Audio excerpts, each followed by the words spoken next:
Welcome back. Right, we're about to start our next session, which is Matt from Teads talking about rebuilding a fairer ecosystem. So if you guys want to be able to hear well, you best to come down to the front. The closer to the front you are, the better you can hear. If you want to go to slido.com and get that up on your browser and type in the tag PI Live, then you can ask some questions as we go through the session, and then Matt can answer those at the end. Matt, over to you. Great, thank you. Good morning, everyone. It's really nice to be here for PI Live, and also a pleasure to see you all in person on a stage. Who would have thought it? It's time to build a fairer media ecosystem. Right. Now, I can't promise that I'm going to have the solving equation within 20 minutes, because that would just be completely impossible. But I do hope that, ultimately by the end of this session, I've given you a few thoughts, or at least sparked some interest in terms of new areas of consideration when you're looking at the overall consumer funnel. It was a really good talk earlier in terms of brand versus performance. I'm going to be touching on that a little bit in terms of identifying where the gaps are. I'm also going to be talking more and more about attention. There's a talk on that later around too, and attention economy is coming bigger. And ultimately, we're trying to understand what components we can influence to drive a fairer, consumer process overall. So focusing first in terms of the gap. Now, yes, I've done it. Brand on one side, performance on the other, and we're always discussing it earlier. But why is it always looked at as this dichotomy? Even the language that we're going through, we're talking about it through like a versus terminology. And I think we all should agree that both should work together in a harmonious relationship. But how do you do that? And it was discussed in detail earlier, and there were different areas. But really what I want to talk about is how you connect the dots. What about the middle? What about consideration? What does consideration do in terms of sales uplift? And why is it so important? Now, with this point, I want to move on to this graph. Some of you may have seen this before, some of you may have not. At Teads, we've been doing lots of research over the past 4 years with various partners and clients, trying to understand what is the connection between brand and performance, and how do you build that bridge? Why is it important, and what actually happens? Now, Google have also been doing tons and tons of research in this space, and they released a really good paper actually last year. It was called The Messy Middle, and it's all about a decision-making model and everything that occurs in the middle of it. This is an interpretation of that graph that they delivered. And what it does from top to bottom, it talks about how the middle is becoming messier, but ultimately it is probably one of the biggest levers in terms of overall sales uplift, brand perception, trust, and conversion rate. And what you'll see at the start is that you have your initial exposure and your triggers. Triggers could be anything. Your marketing activity is just one part of it. Additional triggers could be a life stage change, or your marketing campaign. But from the point of exposure and trigger, the user then, regarding that they trust the brand, they then move into the exploration and the evaluation phase. Consumers today, they're completely information-led. The consumer now, more than ever, cost isn't necessarily king anymore, whereby the lowest price will get their attention. But instead, they're seeking various pieces of information. They'll have 7 tabs open at a given time in order to explore different competitor offerings. They look to the next person for an opinion, and they're always trying to seek that evaluation. So during this process of exploration and evaluation, what it shows us is that race to the bottom, short-term tactics don't facilitate this. And what are the metrics here? So if someone's trying to get true information, and once they have dissected and evaluated that information, they will make a conscious decision then whether to go on and convert, or at least deliver some form of lead or an action on the site. So how do we get them there? You can't deliver multiple variations of information in a simple format, because all of a sudden it's overly disruptive and it's going to cost you a lot of money. So we need to get them through to the site. Which leads me on to the next point. So we understand that by delivering exploration and evaluation, we are able to deliver good conversion rates and sales uplift, pushing people from brand into this messy middle. Traffic is the way to do that, but there are issues associated with traffic in terms of how to deliver people through to the site. Now, there are 3 inherent challenges associated with the traffic industry. There are probably more, but 3 that we have identified. A lot of the commodities associated with traffic acquisition is focused on CPC buying, click-based buying, with a lack of optimization beyond the click. Click-to-land drop-off. Now, that's a very large percentage. It's quite scary when some people see it, and it can range between different advertisers, but there are various reasons that are leading to that drop-off. Connection speed is one, 3G, 4G, 5G, public and private Wi-Fi spots, those really annoying hotspots that get you as you're walking down the street. If the connection speed is too slow, then you're not going to hang around to engage with the brand and capture more information at a site level. Accidental clicks, ads are becoming less intrusive. They're natively integrated with pages now. If you've got fat fingers, you're going to be accidentally clicking. There's not going to be an outcome measurable there. And now the additional layer of consent management platforms, whereby you can't actually track any form of on-site engagement or conversion without obtaining the user consent. So there are lots of obstacles that we're trying to fight. The second point is focused around quality and visit intention. If we're trying to drive someone through to the site and get them to begin evaluating your product needs and demands and make a true conscious decision whether to convert, we need to make sure that we are delivering quality and maintaining them at the site level. But there is a lack of intent across the market when it comes to just simple click-based buying. And third and finally, it focuses around audience duplication. Incrementality. That word's been mentioned a couple of times today already. How do you ensure that you are delivering incremental value, minimizing audience duplication, minimizing creative fatigue as well, and you're not overlapping from an inventory perspective, and you're delivering incremental gain with the users you're delivering through to the website. On top of that as well, when we talk about fair, we need to think about the user. Let's not just talk about media, let's actually think about the psychology of the consumer. We need to be fair to them. We all know that advertising helps support valuable free content, drives publisher gain, and it's a nice, harmonious relationship that we have with them. But you need to think about the way in which we're delivering the ad experience to the user as well. If the user is getting increasingly frustrated because the ads are disruptive of their experience, they're intrusive, they're not going to trust the brand. And that lack of trust is going to mitigate them from going on through to the site to explore and evaluate the product and go on and to convert. And with this point, I want to talk a little bit about the attention economy. There's a talk later at 2 p.m. which talks about the attention economy.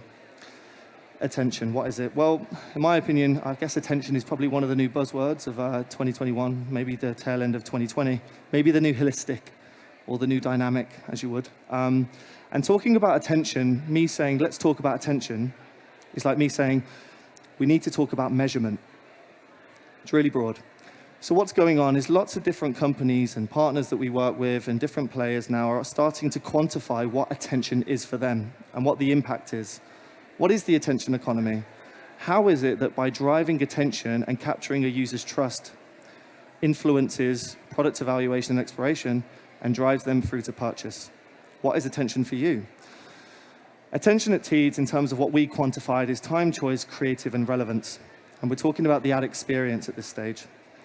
Time, in terms of in-view time, and how do you influence that? We know that if you deliver stronger in-view times, you are capturing more engagement and delivering more conscious attention for the user.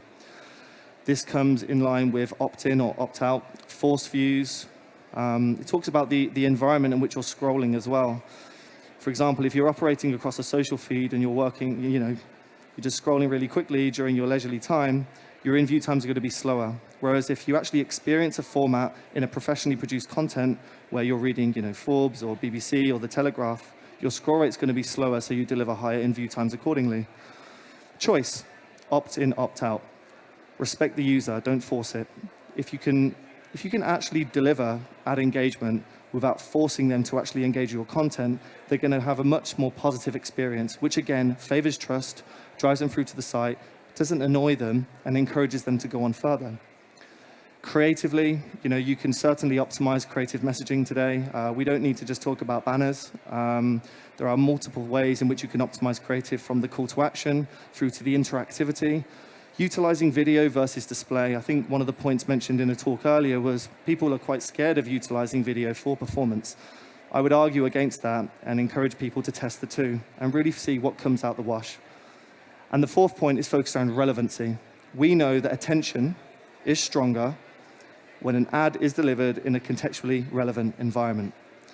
The user has a higher perception of the brand, and also they have a better memory structure of the product because relevancy is there. If the relevancy is there, they have a greater brand perception and they go on to click through and engage with the brand at a site level. Ultimately, as a quick quadrant overview, in terms of mapping the different types of attention, you have volume and you have choice. And what we understand from our side is that you have two areas really to influence that. You have opt-in views, so non-forced, operating within a slow media environment. So where the user has a slower scrolling time, they're in a relevant environment, and therefore they engage more strongly with the brand. Now, when we're trying to talk about how we can move towards this consideration phase and ultimately influence conversion rates and start really moving into this messy middle, there are different pillars that we should focus on in order to deliver a better media ecosystem and deliver fairer measurement. Outcome-based buying and measurement.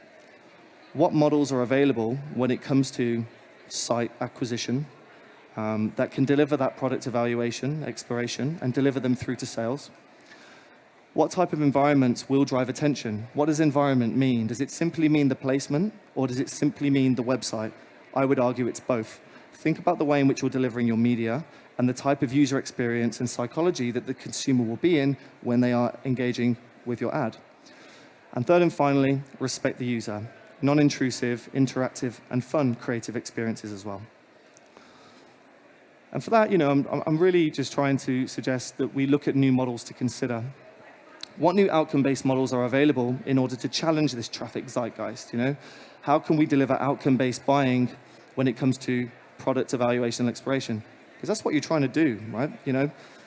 Deliver brand here, they've watched my video. What does that mean?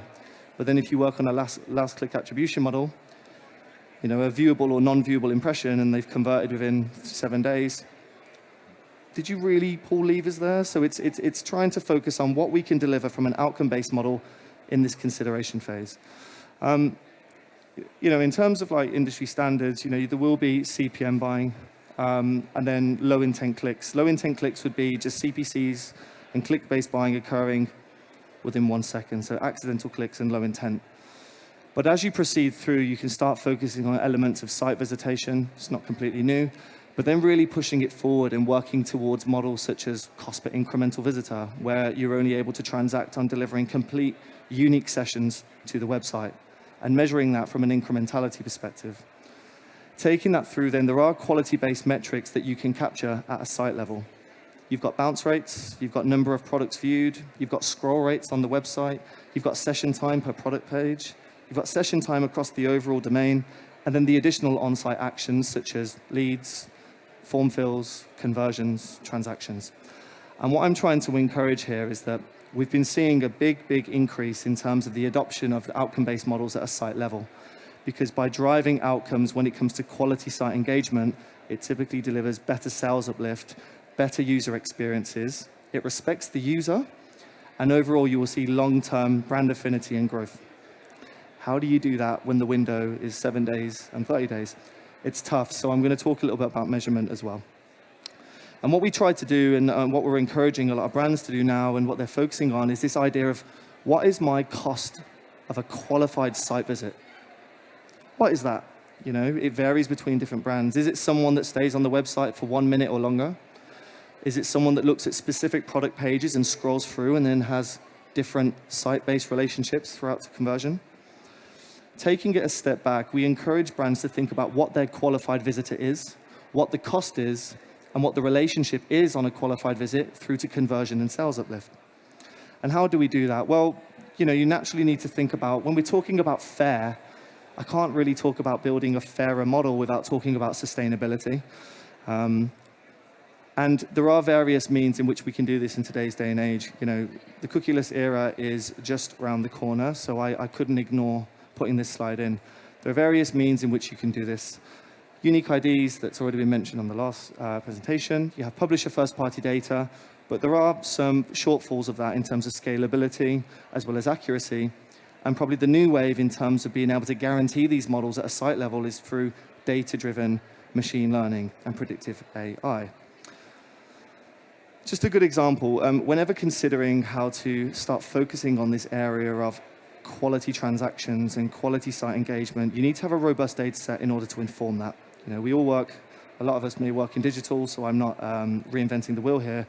But what I do encourage is that by utilizing cookieless signals, which are now readily available across various sources, you're able to deliver a data-driven, sustainable model where quality outcomes are guaranteed.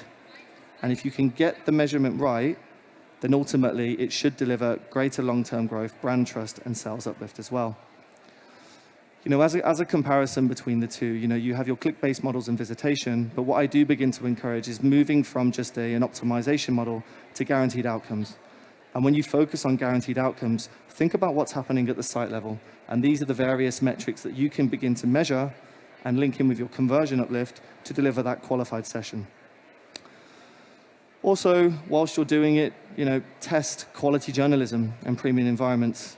Something that we do at Teads is, we do very much try to support quality journalism and more premium inventory, because what we find is that when running in quality-based environments, the user has a higher brand perception, there's stronger trust, there's better attention, and therefore the engagement facilitates its way all the way through to that site engagement and the quality. So I guess maybe a question I'll get, or maybe someone's thinking, that's great, but they're really expensive. There are various means and channels where you can access premium publishers without paying the premium prices, as almost from a holistic buy, a platform perspective. So what I would do is just encourage, what is the comparison between long tail remnant inventory or premium quality inventory in terms of overall site engagement uplift through to the path of purchase. The next point I want to focus on is just creative.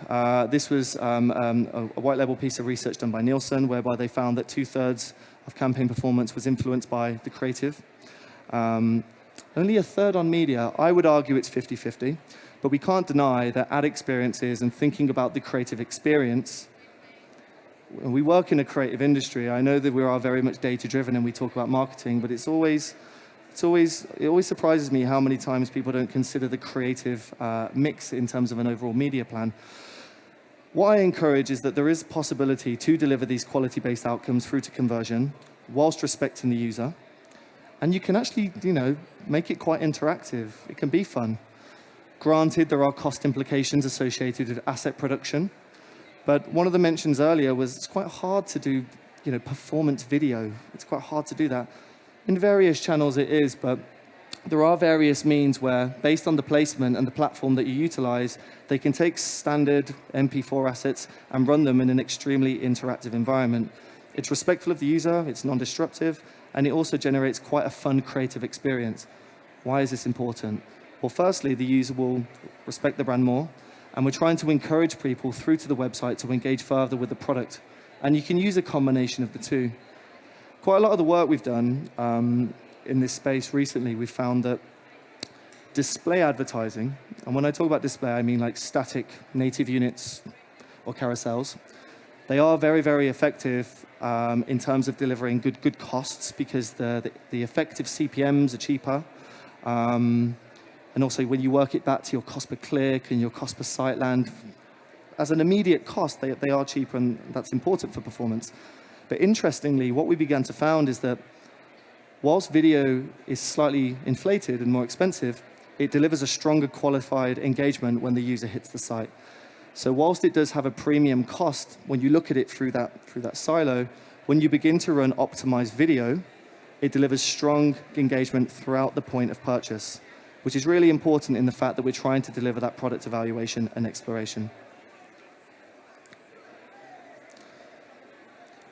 Just an example of one of the brands that we've worked with. I wasn't going to put a case study in, but I thought it was important just to call out a couple of metrics, because I haven't put this slide in to be like, look at this amazing work we've done. I've done it more to call out some of the metrics that we looked at, and ultimately what the long-term outcomes were eventually. So we worked with Holland & Barrett, Q1 2021, flu season, everybody's getting ill. So naturally, there's a lot of health brands during this period ultimately trying to push products such as boost your immunity, so sales, supplements, so on and so forth, particularly saturated. So one of the things they really wanted to focus on was, well, how can we deliver incremental reach? How can we deliver incremental qualified sessions through to the website and influence that path to purchase and overall conversion rate? So we ran focus on incrementality and delivering towards qualified site engagement, which I've already mentioned. But the really interesting point here, which I was really interested in, was the number on assisted conversions. And I'll be extremely honest at this point that I am trying to shake it up a little bit and suggest that rather than just looking at brand on one side and looking at performance on the other in terms of their typical KPIs, if you can begin measuring this idea of a qualified session with the correct measurement through to conversion, it does demonstrate value, providing that you have the right measurement framework in place. going against kind of long tail remnant inventory with banners, focusing on a last click model when you're trying to deliver quality, it's going to be quite tough to perform. But with the correct measurement in place, measuring assisted conversions and touches throughout the entire path to conversion, you see much, much, much stronger value in terms of adopting in these performance driving tactics, essentially. And they had a multi-touch attribution system in place. They also followed it up with econometrics, as do other advertisers. So when trying to focus on this type of new model, last click may not always be the best measurement to do it, but it would encourage that if you have a wider holistic measurement path, it does demonstrate value there. So with that in mind, of my final two slides, I just want to put this in to say, let's not forget the basics, essentially. It's kind of media 101. Right user, right message, right moment. That's great, we all understand that. But just to dig into that a bit further, what does the right user mean? Now, I talk about that in terms of sustainable advertising, compliance-based advertising, making sure that they are the right people for your product, but also make sure that they are the right message in terms of perception and brand experience. The right message, I refer to ad experiences, respect the user. Customer is king. Deliver a valuable ad experience that isn't intrusive and it's non-disruptive of their overall browsing experience, generates higher brand perception, brand trust, generates them through to the site, which there promotes them to further gain and deliver product evaluation and exploration. Right moment, if possible, try and focus your strategy around contextually relevant environments. Contextually relevant environments drive better attention, and again, it's a waterfall process from there on out. Also, right moment in terms of seasonality, time, there are different trigger points you can use to make sure that you capture the user at the right time and the right moment. So with that in mind, I guess, when I was talking about what fair means, I guess I've talked about quite a few things here. I've talked about fair in terms of measurement. I've talked about fair in terms of outcome-based output. And I've talked about fair in the sense of not just looking at brand and performance as two competitive entities, but instead bridging the gap between the two, delivering a harmonious relationship, and start talking about consideration. Brand versus performance, brand versus consideration versus performance, all of the two in unison. You have your typical brand KPIs focused on unique reach, viewability, video completions, and CTR. On our far right-hand side, it is gold, and we all need it. It's why we're here. Delivering conversions, CPA, ROAS, and sales lift. But you start focusing on the middle and making sure that you have true measurable metrics to connect the two together with the right measurement structures in place. You begin to see overall improved brand experience and sales uplifts accordingly as well. And the metrics that occur here is incrementality, delivering qualified site session times, bounce rate, driving the user to go deeper into the website. And ultimately, with the right measurement tools in, you can transact based on multi-touch attribution and assisted conversions as well. And throughout the entire process, think about attention. Attention in terms of the attention economy from an ad experience perspective, but what is an attentive action? How do you demonstrate attention at a site level? And what is the relationship in site-based attention with your overall long-term conversions and sales uplift? Thank you. Wow. Okay, so yeah, Slido.com, #PILive. We've got about 10 minutes, well, 7 minutes if you ask some questions or vote for the ones you want. I was going to pick up on this third question here, actually, because this kind of speaks to me as a affiliate and paid search marketer. So, you're probably going to say this is a silly question, the one I'm going to ask anyway. So if we're paying for brand activity over here, we're paying for performance activity over here. If we want to do this, the messy middle, the outcomes based, one thing that would scare me is if I start rewarding these bits in the middle, does that mean I'm then not rewarding the CPA last click stuff? And I'd be scared that would then affect my volumes down here. Yeah. No, you're going to tell me I'm looking at it. No. It's a completely fair point. And just for further context on this, I've been working at Teads about 3.5, 4 years. And when we developed this model, it took quite a while to understand where this sits, both in terms of teams and also the overall marketing mix. It kind of depends on a case-by-case basis where this typically fits within your overall structure. If you have a last-click attribution model and that ultimately is your go-to last-touch attribution model and there's no real steering around it, This can be planned more as almost a hybrid branding solution in order to top up your retargeting pools and deliver incremental site gain accordingly. Retargeting ROIs that we've delivered with various advertisers is stronger when they are delivering quality-based incremental prospects versus just a open strategy. So in that sense, where you have a true last-click model attribution, this can be seen as a complementary model to increase that for retargeting volumes and deliver incrementality on top of it.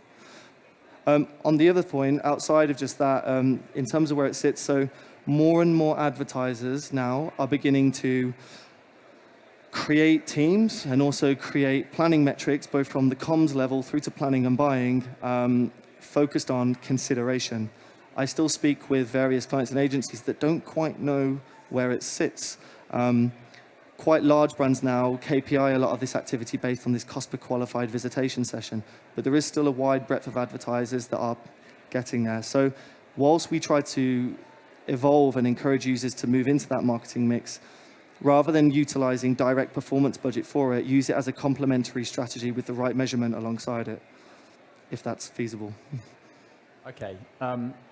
And so maybe picking up on the first question up here. So I guess, so it makes sense, doesn't it? You've got the middle bit, and we all know that there are steps that users take before they click on the paid search ad at the end or whatever it is. So I guess what you're saying is incentivize those steps, pay for those steps, get people to your site. How do you know it's working and you're not incentivizing the wrong things? And have you got any examples of brands that do it well?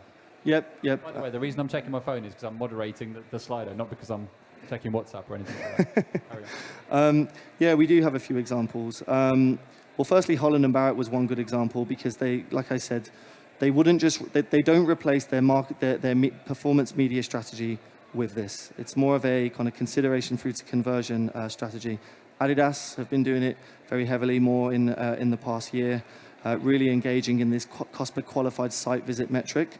And what they typically find is that they actually have this own divine version, and then they look at the overall uplift in terms of conversion rate for the campaign, and then they, like I said, they will attach on their existing BAU retargeting channels alongside it. So Adidas, another example, it's particularly strong in the automotive industry as well. Probably in the last year, especially throughout the pandemic and post-pandemic, they took a bit of quite a lot of the key automotive advertisers stopped looking at direct cost per lead models in terms of test drive and brochure requests and reverted back in terms of delivering more quality on-site engagement and including things like car configuration, initial steps, and things like that. And by doing that, they found that the two correlated with overall leads uplift as well.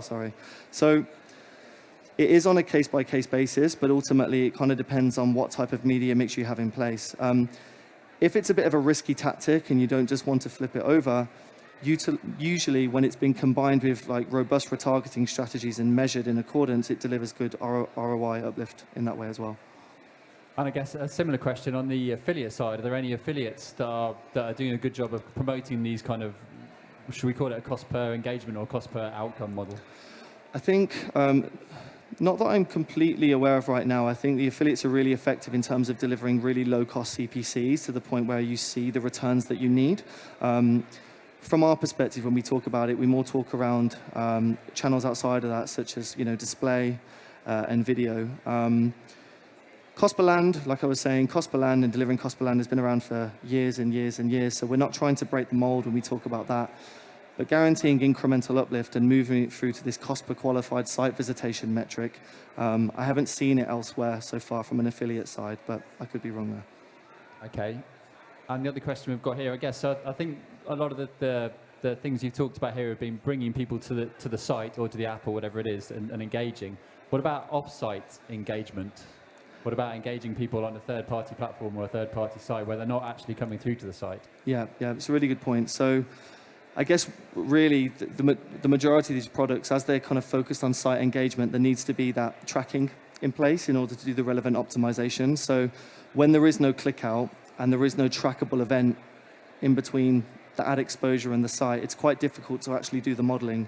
So as it stands right now, these particular buying models and outcomes, they are very much refined towards where there's a transaction between the first ad experience and the click through to the website. So I haven't quite yet seen a solution focused on quality-based optimization when there is no click engagement there. So for the time being, it's that relationship between the initial click and engagement and a trackable site metric. Okay, I guess we are there in terms of time. So thank you very much, Matt. Where will you be? Where can people find you? I'm going to be hanging around for a bit around the tables, just around there where people are standing. Please come and have a chat if you want to ask any questions or understand how this can work for you. On the flip side, I've got the app, so if there are any particular questions or meetings you want to get in, just message me directly and I'll be here for the rest of the day. Awesome. Thank you again. Thanks so much. Cheers. Cheers, everyone. Cheers for the questions. We've got a 20-minute break now, back here at 12 on the Tipser Pyramid stage, the best stage at PI Live. So make sure you come back here, front rows. Thank you, everyone.